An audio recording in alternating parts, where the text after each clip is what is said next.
안녕하세요. 저는 서울 근교에서 정육식당을 하는 돌싱녀입니다.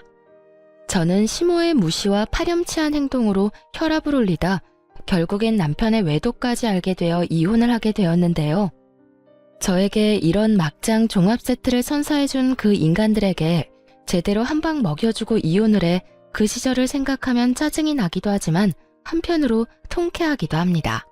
오늘은 오랜만에 쉬게 되어 평소에 제가 애정하는 사연열차에 사연을 보내보는데요. 글재주가 좋진 않지만 최선을 다해볼 테니 다들 재미나게 들어주세요. 그러면 시작해볼게요. 저와 남편은 맞선 자리에서 만나 결혼을 전제로 연애를 시작하게 되었어요. 연애 시절의 남편은 다들 그러하듯 다정하고 저만을 위해주고 저를 많이 사랑해주는 꿈에 그리던 남자였어요. 이런 남자를 놓치고 싶지 않았고 남편이 결혼하자는 말에 조금의 고민도 없이 결혼까지 하게 되었습니다. 그 당시 시댁은 살아생전 시부가 벌어놓은 재산과 시모가 물려받은 재산으로 노후를 보내는 상황이었고 친정 부모님은 정육식당을 운영하고 있었어요. 전 그런 친정 부모님의 가게를 물려받기 위해 식당에서 함께 일을 하는 상태였고 남편은 시모의 자랑인 대기업에 다니던 중이었죠. 남편이 대기업에 다닌다고 한들 기가 죽거나 하진 않았어요. 그도 그랬던 것이 대기업이 좋다고는 하지만 한 달 벌이로만 따진다면 제가 더 많이 버는 편이었기에 굳이 제가 기까지 죽을 필요가 없었던 것이었죠. 공부도 남편 못지않게 빠지지 않을 만큼 했고요. 이런 저의 커리어를 남편 역시 존중해 주었고 남편과 저 사이엔 아무런 문제가 없었어요. 하지만 다들 예상하시다시피 시모가 문제였어요. 많이들 들어보셨죠? 대기업 다니는 아들 둔 시모들의 그 높은 콧대와 아들이 최고라 믿고 며느리는 발톱의 때만큼도 못한 존재로 여기는 못 배운 사람들이 하는 짓거리 말이에요. 저의 시모도 그런 사람들과 다르지 않았고 시모는 말끝마다 대기업 다니는 우리 아들이라고 하며 은근히 저를 깔아뭉개는 말을 하곤 했어요. 왔니? 대기업 다니는 우리 아들. 요즘 회사 생활은 좀 어때? 괜찮니? 늘 똑같지 뭐. 엄마는 잘 지내셨어? 남편에겐 빛이 날 정도로 밝은 미소를 보이던 시모는 표정을 싹 바꿔 굳은 표정으로 저를 보며 빈정거리기 시작하더군요. 그럼 넌 빈손이니? 명색의 유명한 정육식당 딸이 어떻게 시댁 오는데 빈손으로 오니? 하다못해 고기 한 덩이라도 가지고 오지 않고. 어이가 없더라고요. 언제는 고기 못 먹어서 죽은 사람 없다며 고기 좀 그만 가지고 오라고 할 땐 언제고 이번엔 이딴 소리를 하니까요. 어머님, 남들이 들으면 제가 늘 빈손으로 온 줄 알겠어요. 저 계속 고기 챙겨왔었는데 어머님이 고기 못 먹고 죽은 사람 없다고 하시면서 그만 가지고 오라고 하셨잖아요. 그래서 빈손으로 온 건데 그런 식으로 말씀하시면 제가 섭섭해요. 섭섭하긴 내가 더 섭섭하다. 그렇다고 진짜 빈손으로 오는 애가 어디 있니? 이래서 여자는 배울 만큼 배우고 센스가 있어야 한다고 하는 게야. 우리 아들은 대기업까지 다니면서도 센스가 차고 넘치는데 넌 도대체 왜 그러니? 난 아직도 이해가 안 되는 게 너 같은 애가 어떻게 우리 아들을 만나 결혼까지 할 수 있었는지 너무 궁금하구나. 시모는 늘 이런 식이었어요. 시작은 아들 자랑, 끝은 저의 비난.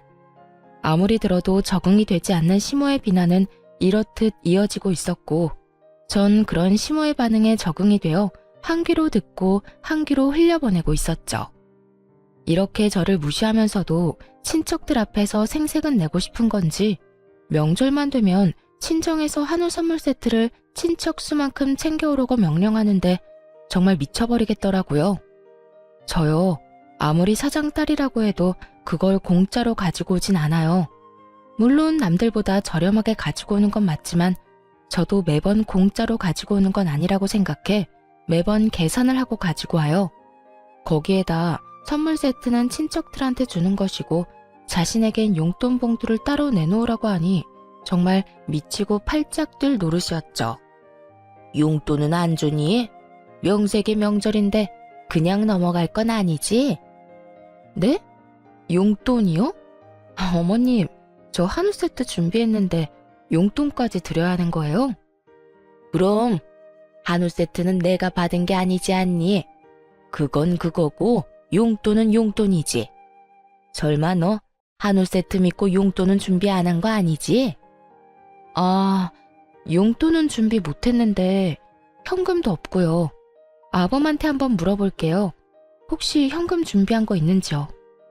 아니, 됐다. 난 너한테 용돈이 받고 싶은 거지. 내 아들이 주는 용돈은 이때껏 많이 받았다. 저리 센스가 없어서야. 이래서 내가 널 예뻐하려야 예뻐할 수가 없는 게야. 시모는 개념 없는 시모의 덕목을 고루 갖춘 사람이었고 그중 단원 최고는 남편의 돈만 아까워한다는 것이었습니다. 남편이 총각일 시절 시모에게 용돈을 따로 챙겨주지 않았다는 걸 들어 뻔히 다 아는데 저딴 말이나 하니 저 역시 시모가 곱게 보려야 볼 수 없는 상황이었죠. 시모만 생각하면 당장이라도 연을 끊든 이혼하든 뭐든 하고 싶은 심정이었지만 남편을 너무 사랑하기에 적당한 선까진 참고 지내고 있었어요. 이건 아니다 싶은 날엔 남편이 나서주기도 했고요. 그러던 어느 날 시모가 또 저에게 연락을 해 전화통화로까지 잔소리를 퍼붓자 남편이 도저히 안 되겠다 싶었는지 전화기를 빼앗아 들더라고요. 엄마, 이 사람한테 그러지 좀 마. 이 사람 대기업 다니는 나보다 돈 더 잘 번다고. 엄마 말대로면 이 사람이 날 모시고 살 게 아니라 내가 이 사람 모시고 살아야 하는 상황이니까. 제발 이 사람 식당에서 일한다고 그런 식으로 무시 좀 하지 마. 엄마 그럴 때마다 내가 더 민망하고 속상하단 말이야.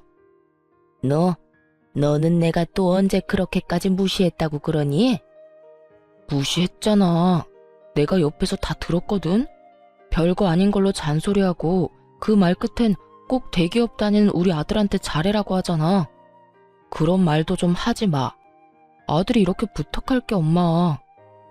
알겠어, 알겠다고. 앞으로는 조심할 테니까 너도 그만 열내고 얼른 쉬려무나. 죽고 못 사는 남편이 나서 저렇게 이야기하니 시모는 다신 그러지 않겠다고 하며 전화를 끊더라고요. 언뜻 보면 참 잘된 일 같기도 했지만 결론만 말하자면 그렇지 않았어요.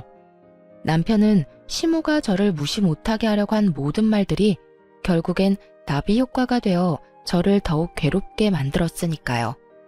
다음날 시모는 부모님의 식당이 그 정도로 잘 된다는 것을 확인이라도 하고 싶었는지 친구 한 분과 식당으로 왔더라고요.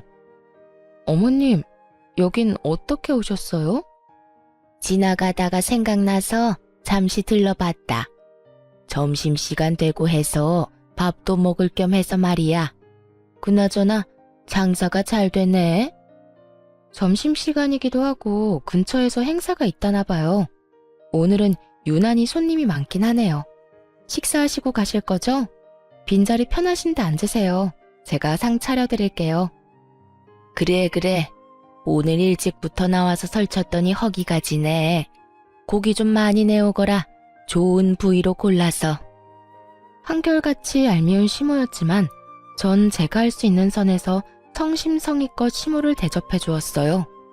첫 방문이기도 했지만 친구분도 함께 있으니 그래도 가족이라고 대충 대접할 수가 없더라고요. 친정 부모님도 처음으로 오신 건데 돈을 어떻게 받겠냐며 한 끼 대접할 테니 푸짐히 챙겨드리라고 하셨고요. 시모는 이런 저와 부모님의 호의를 당연하다는 듯 고맙다, 잘 먹었다는 인사도 없이 가버렸네요. 오히려 친구분이 그런 시모의 태도에 더 당황한 듯 저에게 명함을 건네며 이렇게 말하더라고요. 저기, 오늘 잘 먹었어요. 너무 맛있어서 오랜만에 과식을 다 했다니까. 내가 이 근처에서 작은 공방을 하는데 한번 놀러와요. 인테리어 소품도 있으니까 와서 마음에 드는 거 있으면 내가 선물로 주고 싶어서 그래. 꼭 한번 와요. 네, 시댁 가는 날에 한번 갈게요. 맛있게 드셨다니 다행이네요. 다음에 또 드시러 오세요. 시모에게 어떻게 저런 친구분이 있을 수 있는지 의아할 정도로 상반되는 모습이었어요. 그 후로도 시모는 몇 번씩 가게를 왔고 그때마다 계산은 당연하다는 듯 하지 않았죠. 한두 명이 와서 드시고 가는 거 그거 얼마나 한다고 쪼잔하게 구냐고 생각하는 분도 있겠지만 많게는 일주일에 2번, 적어도 2주일에 1번은 오니 그저 정말 곤란하더군요.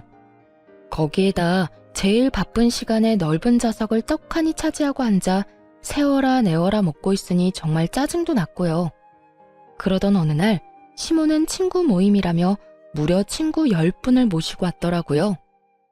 예, 오늘 모임인데 여기 룸도 있지? 룸으로 안내하렴. 다짜고짜 룸으로 안내하라는데 순간 예약을 하신 적이 있나? 착각이 들 정도였어요. 전 혹시나 하는 마음에 예약 명단을 살펴보았고 시모의 이름이 없다는 사실을 확인했죠. 어머님, 룸은 다 예약제라서 빈 곳이 없고요. 다른 테이블로 앉으셔야 할 것 같아요. 뭐? 룸이 없어? 저기 저 룸 비어있는데 저리로 가면 되지 않니? 저기도 곧 예약한 손님 오실 거라 안 돼요. 그러지 말고 저쪽 테이블에 자리 잡으세요. 안 되는 걸 안 된다고 했을 뿐인데 시모는 자기 뜻대로 되지 않을 것 같아지자 갖은 생떼를 부리기 시작하더군요. 테이블 말고 룸 내놓으라는 내 말 안 들리니? 내가 명색이 네 시어머니인데 그 정도도 못 해준다 이 말이야. 짧게는 며칠 전부터 길게는 일주일 전부터 예약하신 분들인데 어떻게 제 마음대로 취소하겠어요. 하물며 전부 곧 오실 텐데.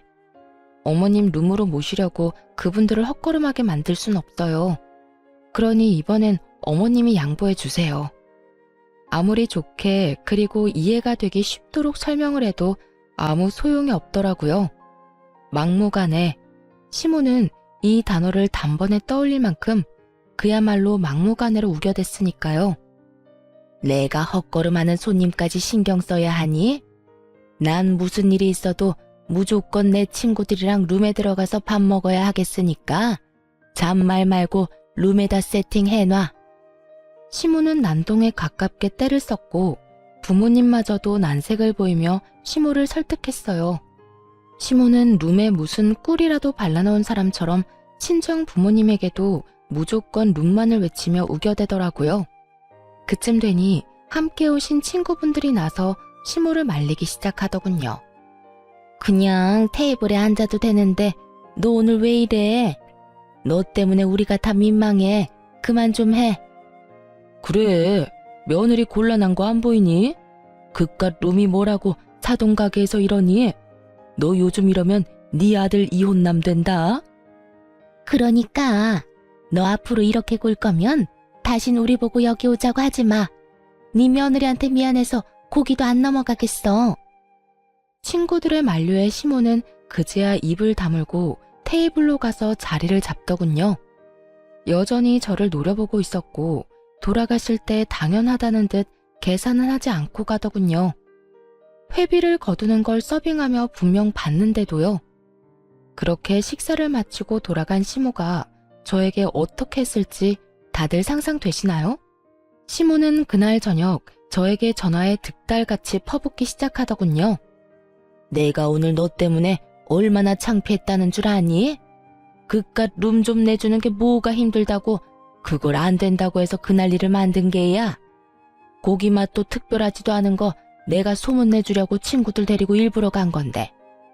넌 어떻게 그런 날을 망신당하게 할 수가 있는 거냐고. 시모는 마치 다 저희 가게를 위해서 저를 생각해서 억지로 하는 수 없이 저희 가게를 온 것처럼 말하더라고요. 그 순간 전 참을 수 없는 화가 몰려왔고 이성의 끈이 끊기며 저대로 울분을 토해내기 시작했어요. 아니 어머님, 막말로 오늘 제가 뭘 그렇게 잘못했다고 이 난리세요? 어머님 예약하고 오신 것도 아니고 룸은 예약제인 거 다 아시잖아요. 몰랐다고 한들 제가 예약이 다 돼 있으니 안 된다고 말도 했고 그러면 어머님도 고집 꺾으시고 빈자리 앉으시면 되는 거였잖아요. 거기서 절대 싫다고 우긴 건 다름 아닌 어머님이었어요. 그것도 저희 친정부모님이 보는 데서 말이죠. 도대체 저희 친정을 얼마나 무시했으면 그런 행동을 하실 수가 있어요? 난 네 친정 무시한 적 없다. 그저 손님으로서 정당한 요구를 했을 뿐이다. 그 인원이 갔는데 예약이고 나발이고 룸을 내줘야 하는 건 당연한 거 아니니? 그래서 돈 벌겠어? 넌 오늘 단골이 될 뻔한 손님들을 다 놓친 거야. 아까 어머님이 내달라고 했던 룸 손님 수가 20명이었고요. 그보다 더 많은 손님도 다들 예약하고 오세요. 그리고 어머님은 손님 아니시잖아요. 매번 오실 때마다 계산도 안 하고 그냥 드시고 가시면서 손님은 무슨 손님인가요? 그것도 고맙다는 말 한마디도 안 하시면서요. 너 지금 내가 돈도 안 내고 음식이나 먹으러 가는 거지 취급하는 게야? 전 그렇게까지 말한 적 없는데 스스로 그렇게 느끼셨다면 어쩔 수 없죠. 그리고 말이 나왔으니까 하는 말인데 앞으로는 계산 좀 부탁드릴게요. 오실 때마다 제가 계산하고 있는데 어머님 덕분에 저흰 손가락 빨고 살게 생겼거든요. 그러면 들어가세요. 이렇게 전화를 끊어버리자 옆에서 가만히 듣고 있던 남편이 깜짝 놀라 저에게 무슨 일이냐며 물어오더군요. 이게 다 무슨 말이야? 엄마가 당신 가게에 갔었어? 언제? 얼마나 갔길래? 아, 정말 어머님 때문에 스트레스 받아서 미치겠어. 어머님, 당신이 내가 당신보다 돈 더 잘 번다는 이야기 들은 바로 다음 날부터 가게까지 찾아오기 시작하더니 많이 올 때는 일주일에 2번씩 올 때도 있다니까. 뭐? 일주일에 2번? 그래, 그것뿐인 줄 알아? 계산 안 하는 건 기본이고 오늘은 친구분들 우르르 끌고 오셔선 예약된 룸 안 내준다고 가게에서 난동까지 피우시더라니까. 오죽했으면 친구분들이 어머님께 뭐라고 하시더라니까. 그 광경을 우리 엄마 아빠도 다 보고 계셨고. 대충 상상되지? 우리 엄마 아빠가 보든 말든 나한테 막 뭐라고 하시면서 생떼 부리기 시작하는데 우리 부모님이 얼마나 속상하셨을 거야. 딸이 그런 취급이나 당하는 걸 두 눈으로 다 보셨으니. 남편은 많이 놀란 듯 쉽사리 말을 꺼내지 못하고 있더라고요. 아무래도 자신의 엄마가 그딴 개념 없는 짓을 하고 있었다는 사실을 도저히 믿을 수가 없는 것 같기도 했고 그게 사실이라고 한들 섣불리 저에게 어떤 말로 사과를 전해야 할지 감도 오지 않을 만큼 미안해하는 것이 느껴졌어요. 남편은 아무 말도 하지 않고 한참 생각에 빠져 있더라고요. 그러더니 제 손을 감싸주더니 제 눈을 보며 이렇게 말했어요. 여보, 일단 내가 엄마를 대신해서 사과할게. 미안해. 정말 미안해. 진심이야. 앞으로 또 이런 일 있으면 나한테 당장 말해줘. 아니, 엄마가 다시 한번 당신 식당에 오면 바로 나한테 연락해줘. 내가 나서서 해결해 줄 테니까. 그렇게까지 하진 않아도 돼. 괜히 당신이 나섰다가 불난 집에 부채질만 하는 꼴이 될 수도 있어. 그래도 말이라도 그렇게 해주니까 나 많이 위로가 된다. 든든하네 우리 남편. 그러면 내가 엄마 기분 상하지 않게 잘 말해볼게. 우리 엄마 그래도 내 말은 잘 들어주니까 내가 좋게 잘 이야기하면 괜찮을 거야. 그 정도는 괜찮지? 그러면 좋게 잘 이야기해줘. 고마워. 남편은 호언장담한 것처럼 시모에게 잘 설명을 한 듯 했고 그 덕분인지 한동안은 조용하더라고요. 그 조용함이 반성의 의미가 아닌 폭풍 전야였다는 것은 미처 몰랐던 것이었습니다. 제가 너무나도 안일했고 멍청하기 짝이 없는 크나큰 착각에 빠져 있었던 것이죠. 그 사건의 시작은 시모의 전화로부터 시작되었어요. 예, 너희 가게 통으로 예약할 수 있니? 통으로요? 전체를 빌리시겠단 말씀 맞으시죠? 그래, 이번에 동창회가 있는데 다른 식당 좋은 일 시켜줄 필요 뭐가 있니? 며느리가 식당을 하는데. 그래서 내가 예약한다고 큰소리치긴 했는데 아무래도 인원수만큼 예약하는 것보다 아예 가게 전체를 빌리는 게 더 좋을 것 같아서 말이다. 그렇긴 한데 그날은 이미 예약한 손님들이 계셔서 그건 힘들 것 같아요. 그냥 인원수대로 예약하시면 가능할 것 같은데 어떻게 하실래요? 그래? 그러면 그냥 인원수대로 해주렴. 아쉽지만 어쩌겠어. 어차피 쓰는 돈 우리 며느리 가게에서 쓰는 게 맞지. 네, 그러면 예약해 둘게요. 신경 써주셔서 감사해요. 별소리를 다 해.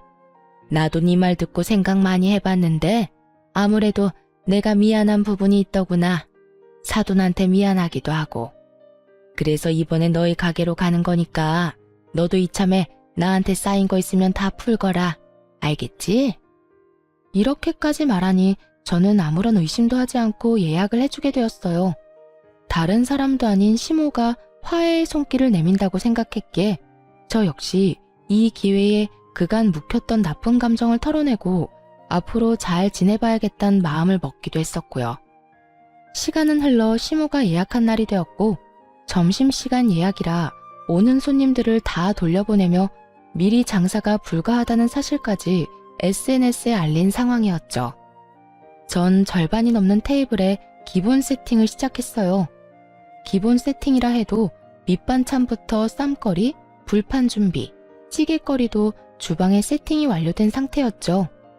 시간이 점점 흐르고 있었고 기다리는 시모는 오지 않더라고요.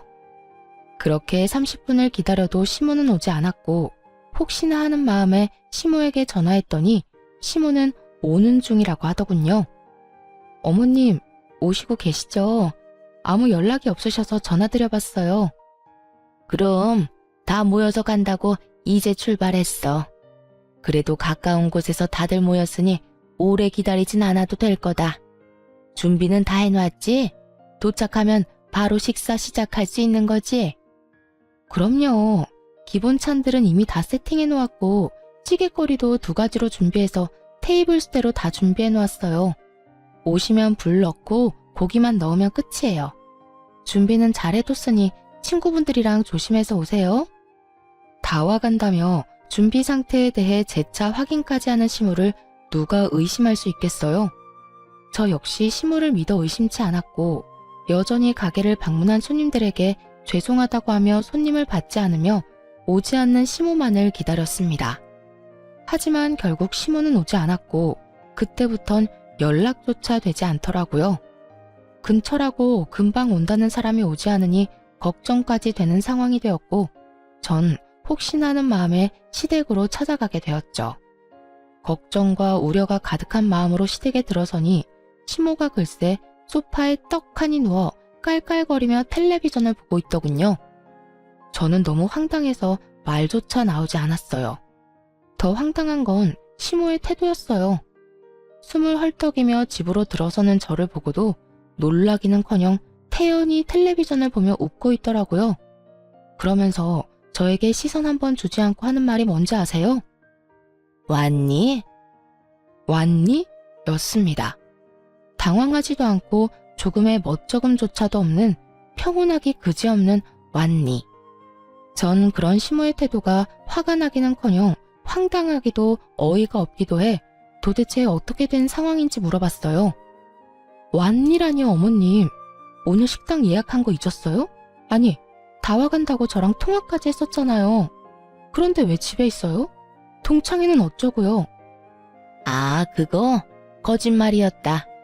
네가 날 그 망신을 당하게 만들었는데 이 정도는 해야 내 속이 풀리지 않겠니? 오늘 손해가 컸겠구나. 보아하니 점심 장사가 제일 잘 되는 것 같던데. 일이 이렇게 됐으니 오늘 장사는 말아먹은 거나 마찬가지겠네. 그렇습니다. 전 다른 사람도 아닌 시모에게 노쇼를 당한 것이었어요. 그것도 고약한 시모의 계획에 의해서요. 시모는 앞전에 제가 룸을 내주지 않아 친구분들께 망신을 당한 걸 마음에 고이 품고 있었더라고요. 남편이 시모를 달래며 저에게 그러지 말라고 했을 땐 알겠다고 철석같이 답해놓고선 뒤론 저를 어떻게 하면 골탕을 먹일까 머리를 굴려대며 이딴 계획을 세웠던 것이죠. 중간에 다 와간다고 거짓말을 한 이유가 더 소름이 끼치더라고요. 시모가 연락도 없이 계속 늦으면 테이블을 정리하고 손님을 받을까봐 그랬다고 하는데 정말이지 시모고 나발이고 욕을 해버리고 싶은 심정이었습니다. 시모가 그렇게까지 철두철미하게 저를 속여준 덕에 가게 점심 장사는 다 망한 거나 마찬가지였고 그 준비한 재료들도 쓰지 못하고 다 버려야 하는 상황이었죠. 그러게 그날 내 말대로 순순히 룸 내줬으면 이런 일도 일어나지 않았을 텐데 넌 잠자는 사자의 코털을 건드렸어. 어디 감히 식당에서 일하는 주제에 시험이 물을 먹여? 그것도 내 친구들이 다 보는 앞에서. 내가 그동안 분해서 발도 못 뻗고 잤단 이 말이야. 오늘부턴 덕분에 발 뻗고 잘 수 있겠어. 네가 멍청하게 속아주는 바람에 내가 속이 다 시원하거든. 시모의 고약한 웃음소리는 저의 귀에 그대로 꽂혀버렸고 전 시모에게 소리를 질러버렸어요. 이게 뭐 하는 짓이에요? 제가 뭘 잘못했다고 이딴 짓까지 하냐고요? 아니, 어머님 입장에서 화가 난다고 한들 이건 아니죠. 어떻게 제 가게도 아닌 친정 부모님 가게에 피해를 줄 수 있냐고요. 다른 사람도 아닌 사돈인 어머님이요. 시모는 제가 화를 내든 소리를 지르든 상관없다는 듯 여전히 통쾌하다는 듯 깔깔거리며 웃고 있었고 그 순간 제 연락을 받은 남편이 시모를 찾기 위해 시댁으로 들어오더군요. 뭐야? 엄마 집에 있었어? 오늘 집사람 가게 예약했다면서 여기 있으면 어떡해. 연락도 안 되고. 집사람이랑 나랑 얼마나 걱정했다는 줄 알아? 남편 역시 시모의 모습을 보고 화를 냈고 시모는 제가 무어라 말을 꺼내기도 전에 바닥에 주저앉아 바닥을 치며 곡소리를 내기 시작하더군요. 내가 예약 날짜를 헷갈렸는데 그렇다고 네 처가 나한테 찾아와서 화를 막 내더라고. 아이고, 늙으면 죽어야지. 날짜도 제대로 모르고. 다음 주 동창회 예약한다는 게 이번 주에 예약해버리는 실수를 해버렸지 뭐니. 휴대전화를 가방 안에 넣어둔 걸 잊지를 않나. 내가 죽어야지. 그래야 자식들 고생 안 시키지. 아이고. 연기대상감 뺨치게 눈물 연기를 기가 막히게 하는 시모를 보며 더욱 화가 났고 시모의 어깨를 부여잡고 애원하듯 물었습니다. 어머님, 갑자기 왜 이러세요? 저한테는 일부러 안 온 거라면서요. 저 골탕 먹이려고. 저 괘씸해서 안 온 거라면서요. 그런 저를 시모는 겁에 질린 표정으로 바라보며 제 손을 조심스럽게 떼어내더라고요. 무섭다는 듯 톤까지 떨어대면서요. 내가 언제 그랬다고 그러니? 너 무섭다. 아무리 화가 많이 난 상태라고 해도 없는 일 만들어서 말하는 거 아니다. 우리 아들 오해하기 딱 좋지 않니? 너 설마 내 아들이랑 나 사이를 이간질하는 거니? 그게 아니잖아요. 다 와간다고 중간에 저랑 통화한 거 휴대전화에 다 남아있다고요. 언제 우리가 그런 통화를 했니? 난 날짜를 헷갈렸으니 미안하다고 하지 않았니? 너 정말 왜 이러니? 미치고 팔짝 뛸 노릇이었어요. 모르는 사람이 본다면 시모는 정말로 아무런 잘못이 없는 사람이었고 오히려 제가 아무 잘못도 없는 시모를 득달같이 잡는다고 생각할 만큼 완벽한 연기였으니까요. 남편 역시 시모의 연기에 속아 시모의 말을 믿는 듯했고 전 그런 두 사람의 모습에 더욱 화가 났죠. 당신 저 말을 다 믿는 거야? 어머님이 하는 말 다 거짓말이라고. 어머님, 아무리 제가 밉다고 해도 이건 아니죠. 연기 그만하고 사실대로 말하라고요. 억울함에 저의 언성은 점점 높아졌고 그런 제 모습에 남편은 화를 내며 저를 제지하고 나서더군요. 그만 좀 해. 당신 지금 너무 흥분했어. 당신이 왜 화가 났는지 충분히 알겠는데 지금 이건 당신이 선 넘은 거야. 다른 사람도 아니고 시어머니한테 이딴 식으로 구는 여자가 어디 있어? 엄마가 헷갈렸다고 하잖아. 이제껏 당신이 엄마한테 당한 게 있어서 화난 건 알겠는데 혼자 말도 안 되는 소설 써서 우리 엄마 괴롭히지 마. 오로지 시모의 편에 서서 저에게 고함을 내지르는 남편을 보는데 그 순간 모든 것이 무너지는 기분이 들더군요. 제가 이때껏 참아온 것이 누구 때문인데 제 말은 조금도 믿지 않고 저에게만 화를 내는 남편을 보며 더는 그곳에서 싸울 의지가 사라지더군요. 전 아무 말도 하지 않고 그대로 일어서 집으로 돌아와 버렸고 제 뒤를 따라 집으로 돌아온 남편과 단 한마디도 하지 않았습니다. 저를 오해하고 단단히 화가 난 남편이 저에게 말을 걸지도 않았지만 저 역시 남편 못지않게 화가 났던 터라 말을 걸고 싶지도 않더라고요. 그렇게 말 한마디 건네지 않는 날들이 많아지는 만큼 저희 부부의 사이는 걷잡을 수 없이 멀어지고 있었어요. 이런 저희의 사이를 전해 들은 것인지 아니면 목적 달성을 해 더는 저를 괴롭힐 필요가 없었는지는 알 수 없으나 어찌되었든 시모에게선 별다른 연락이 없었고요.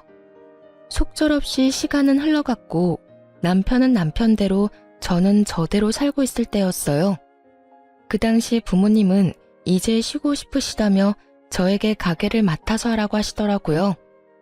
전 부모님이 잘 닦아놓으신 가게를 맡게 되었고 자리를 잡은 가게이긴 했지만 오롯이 혼자 다 감당해야 했던 터라 정신없는 하루하루를 보내고 있었죠. 그렇게 바쁜 와중에 제 정신을 번쩍 들게 하는 연락을 받게 되었어요. 상대는 바로 시모였습니다. 시모는 제가 가게를 물려받은 사실을 어떻게 한 것인지 다짜고짜 자신을 모시고 살라고 하더라고요. 예, 너 사돈가게 물려받았다며?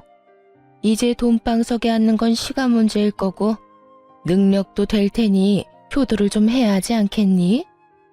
효도요? 효도라는 단어를 듣는 순간 시모가 효도라는 단어를 잘못 알고 있나 하는 생각마저 들더라고요. 그렇지 않고서야 저에게 효도라는 말을 할 순 없다는 생각이 들었으니까요. 전 시모에게 되물었고 시모는 그 특유의 뻔뻔한 말투로 대답하더군요. 그래, 효도. 다른 건 필요 없고 네가 날 좀 모시고 살아야겠다. 네 시누이 남편 사업하는 거 알지? 글쎄 요즘 사업이 힘들어서 자금이 좀 필요한데 나도 있는 돈 거의 다 쓰고 이제 남은 건 집뿐이야. 그래서 이 집 처분해서 네 시누이 좀 도와주려고. 그러니까 네 집에서 날 좀 모셔야 하겠구나. 시모의 말을 듣고 있는데 오늘이구나 싶더라고요. 그간 바빠서 하지 못했던 이혼을 말해야 하는 날 말이죠. 어머님, 제가 효도할 일은 앞으로도 없을 것 같은데 어떡하죠? 뭐? 그게 무슨 말이니? 너 설마 예전 일 때문에 아직도 앙심 품고 있는 건 아니지? 그게 언제적 일인데 젊은 애가 아직도 그러니? 그 일도 그 일이지만 다른 큰 문제가 있어요. 제가 더는 어머님 며느리가 아닐 예정이라 말이에요. 저 이혼 절차 밟고 있어요. 뭐라고? 남편은 남편대로 저는 저대로 살고 있던 이유는 바로 이혼 때문이었어요.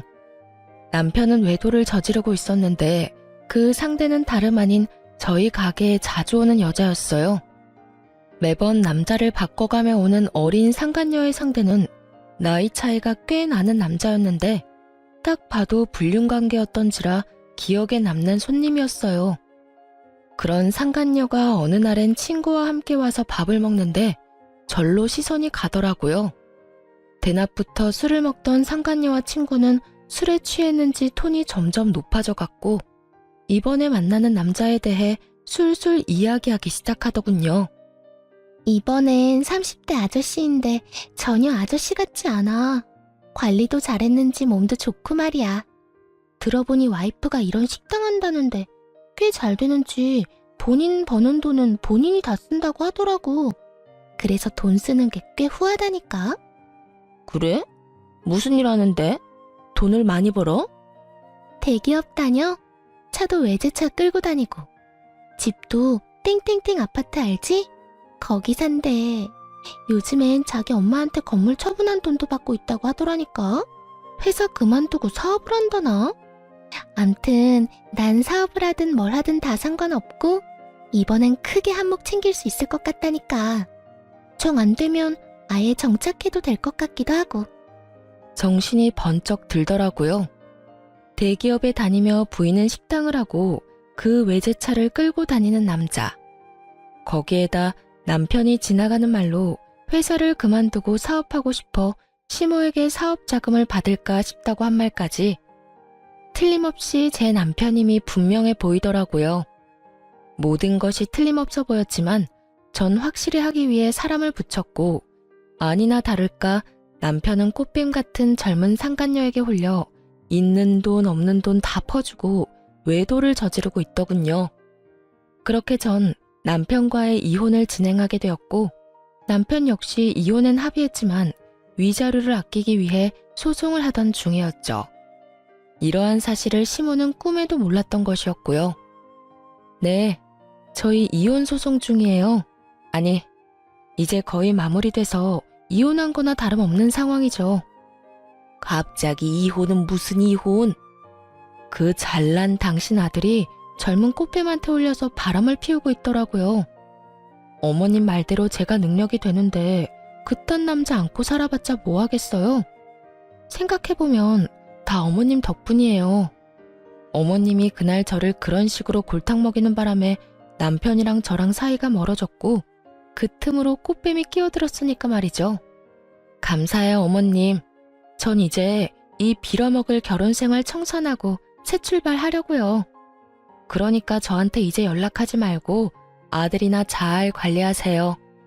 들어보니 지금 살고 있는 집만 남은 이유가 아들한테 다 투자한다고 그렇게 됐던데 그 돈으로 정말 사업하고 있다고 생각하세요? 제가 알아본 바로는 아니던데요. 뭐야? 그러면 내 아들이 나한테 받은 돈으로 여자한테 다 갖다 주고 있다는 말이야? 저는 그렇게 알고 있는데 확답은 못하겠네요. 제가 당사자는 아니니까요. 그러니까 저한테 전화하지 마세요. 전화는 끊어졌고 그 이후 전 이혼을 잘 마무리하게 되었어요. 전 남편에게 위자료는 물론이고 약간의 재산 분할과 상간녀에게 위자료를 받으며 이혼을 하게 되었습니다. 저와 이혼하고 난 후 아무것도 모르는 전 남편은 상간녀와 살려고 함께 살려고 했지만 뜻대로 되진 않은 듯 하더군요. 저에게 전화가 와 저 때문에 사랑하는 여자와 살지도 못한다고 난리를 부렸거든요. 당신 도대체 우리 엄마한테 무슨 소리를 얼마나 했길래 우리 엄마가 저렇게 안 된다고 반대를 하는 거야. 말을 알아들을 수 있게 말을 해. 앞뒤말 다 자르고 다짜고짜 따지고 들면 내가 어떻게 대답을 해? 네가 우리 엄마한테 유민이 이야기했다며.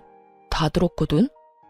도대체 뭐라고 했길래 엄마가 유민이한테 화내고 욕까지 하면서 그 난리를 부리냐고. 크게 한바탕 소동이 났다는 말을 듣는데 그 순간만큼은 정말 시모를 향해 손뼉이라도 쳐주고 싶은 심정이더라고요. 사실 상간녀의 정체를 알게 된 그 순간에 상간녀에게 아무 말도 하지 못한 것이 후회스럽기도 했었거든요. 제 계획 때문에 그저 조용히 보낸 것도 있긴 했지만 유부남하고 노란한 대가는 치르게 하고 싶었는데 전 시모 덕에 그 대가를 치르게 했다고 생각하니 고맙기까지 하더군요. 역시 대단하네. 난동까지 부리셨어? 내가 어머님한테 뭐라고 하긴 뭐라고 했겠어. 그냥 아는 그대로 말했지. 그 여자 꽃뱀이다. 그 여자 당신 아들 돈 다 뜯어내고 있으니 알아서 잘 처리하셔라. 이야, 당신 엄마가 내 말을 그렇게 잘 들을 줄은 몰랐는데 기대 이상인데? 전 남편은 상간녀에게 제대로 홀린 것인지 절대 꽃뱀일 리가 없다며 상간녀를 두둔하기 시작했고 심지어 시모에게 당장 전화해 사실 착각이었다며 정정하라고 고함을 지르더군요. 뭐? 네가 뭘 안다고 그딴 말을 짓거린 거야? 너 때문에 엄마가 나랑 유민이 결혼 반대하잖아. 당장 엄마한테 전화해서 네가 오해한 거라고 말해. 우리 유민이 꽃뱀 그딴 거 아니니까 당장 네가 만든 문제 네가 해결하란 말이야. 내가 왜? 난 당신 엄마 목소리도 듣기 싫은 사람이거든? 네 목소리도 마찬가지고. 그러니까 그딴 말도 안 되는 요구할 거면 연락도 하지 마. 그리고 그 여자 꽃뱀 맞으니까 지금이라도 정신 좀 차려라 제발. 돈 다 뜯기고 후회하지 말고. 아니라니까.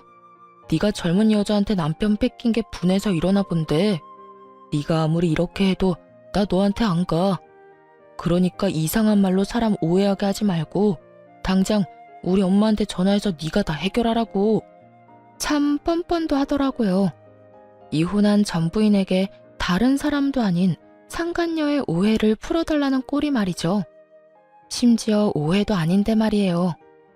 끝까지 저에게 따지며 생떼를 부리는 전 남편의 모습에서 전 시모의 모습이 보였고 이래서 핏줄이 무섭다고 하는구나 했네요. 전 남편은 끈질기게 저를 괴롭혔지만 저는 끝끝내 전 남편의 부탁을 들어주지 않았어요. 그 후 들리는 소문엔 전 시모의 난동은 점점 심해졌고 상간녀를 도저히 포기할 수 없었던 전 남편은 전 시모를 버리고 상간녀와 함께 살림을 차려버렸다고 하더군요. 전 시모는 믿었던 아들의 배신에 화병으로 몸져 누웠다고 하고요. 전 남편이 대단하긴 대단하다 싶더군요. 그 꼬장꼬장하던 시모를 다른 것도 아닌 화병으로 몸져 눕게 했으니 말입니다. 부모까지 버리며 쟁취한 전 남편의 사랑은 평탄했냐고요? 그럴 리가요. 전 남편에게 정착할 마음마저 있었던 꽃뱀 상간녀는 시모가 난동을 부리며 선보인 성격 때문에 결혼까진 할 수 없다 싶었는지 전 남편의 주머니를 탈탈 털어먹고 도망갔다고 하더군요. 전 시모는 건강을 잃고 전 남편은 돈과 시모의 신임을 잃은 것이 얼마나 통쾌했는지 모릅니다. 그 후 전 바쁘게 살며 가게를 잘 꾸려나가고 있었어요. 그러던 어느 날 저 따위에겐 돌아올 리 없다던 전 남편 놈이 아주 거짓골을 해서 저를 찾아왔더라고요. 쭈뼛쭈뼛 주변 눈치를 살피며 제 앞으로 다가와 살포시 무릎을 꿇더군요. 여보, 내가 당신한테 너무 큰 상처를 줬지? 그때 난 정신이 나간 상태였어.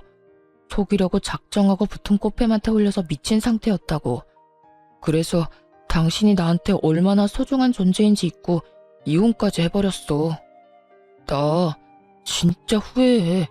당신같이 좋은 여자 놓친 거 너무 후회하고 있어. 우리 정말 좋았잖아. 우리 엄마 일 있기 전까진 크게 싸운 적도 없었고 서로 배려하면서 의지도 많이 하고. 다 기억나지? 우리가 얼마나 많이 사랑했는지 말이야. 우리 그때로 다시 돌아가면 안 될까?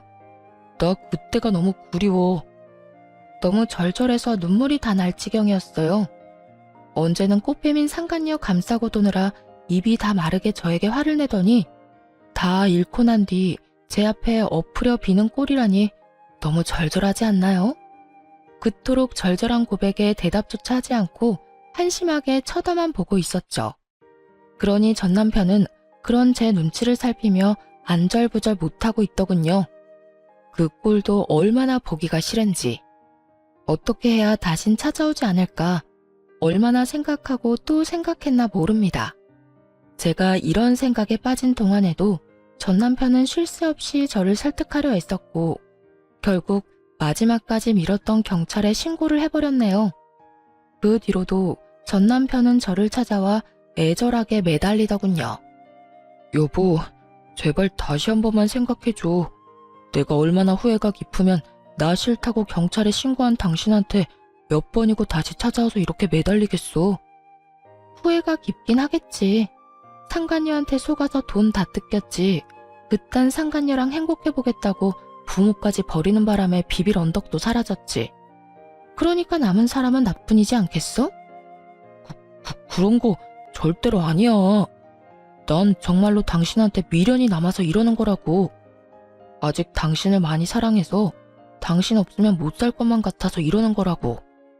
그러니까 사람 하나 살리는 셈 치고 다시 한번 생각해주면 안 될까? 절대 안 돼. 당신이야말로 사람 하나 살리는 셈 치고 다신 찾아오지도 연락하지도 마.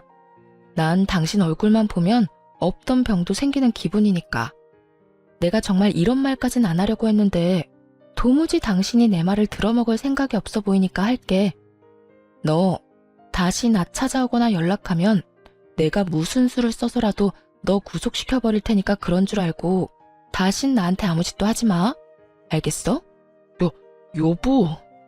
여보 거리지 말고 당장 꺼져. 오늘도 경찰 손에 끌려나가고 싶어?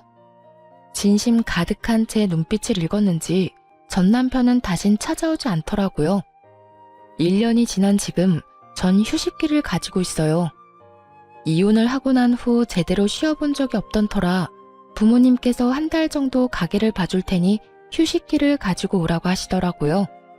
저 역시 좀 쉬어갈 필요성을 느끼고 있던 터라 죄송하긴 했지만 감사한 마음으로 쉬는 시간을 가지기로 했습니다.